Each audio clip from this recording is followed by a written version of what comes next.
তো hello students, welcome to Bibhasman educational foundation. তো আজকে আমরা অঙ্কের আরেকটি গুরুত্বপূর্ণ শর্ট ট্রিক নিয়ে চলে এসেছি।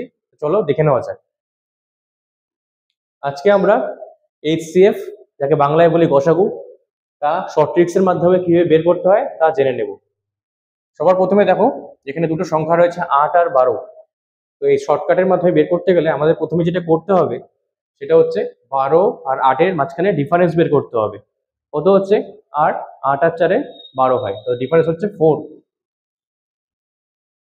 আচ্ছা, এবার 4 দিয়ে দেখো 8-কে ডিভাইড করা যায় কিনা। 4 দিয়ে 8-কে ডিভাইড করা যাচ্ছে। 4 দিয়ে দেখো 12-কেও ডিভাইড করা যাচ্ছে। যেহেতু দুটা নাম্বারকেই ডিভাইড করা যাচ্ছে 4 দিয়ে, তাই 4ই হবে এর এইচসিএফ বা গসাগু। ঠিক আছে স্টুডেন্টস, চলো আরেকটা এক্সাম্পল নেওয়া যাক।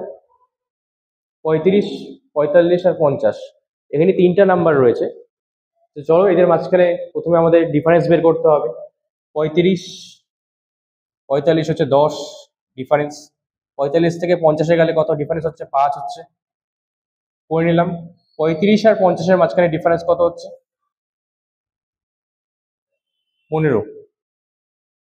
ঠিক আছে, এবার দেখো সবচেয়ে যেটা স্মল ডিফারেন্স, যেটা সবচেয়ে স্মলেস্ট নাম্বার ডিফারেন্সের মধ্যে, সেটাকে আমরা টিক করব, সেটা হচ্ছে 5। এবার দেখো 5 দিয়ে 35-কে ডিভাইড করা যায়, হ্যাঁ যায়। 45-কে ডিভাইড করা যায়, যায়। 50-কেও ডিভাইড করা যায়, যায়। তো 5ই হচ্ছে হবে এই তিনটি নাম্বারের এইচসিএফ।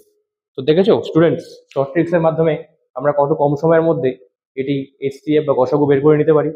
তো চলো উদাহরণস্বরূপ তোমাদের আমি আরেকটি এক্সাম্পল দিচ্ছি, যা তোমরা সমাধান করে আমাকে কমেন্ট সেকশনে এর উত্তরটি জানাবে। তো তোমাদের আমি আরেকটা এক্সাম্পল দিচ্ছি।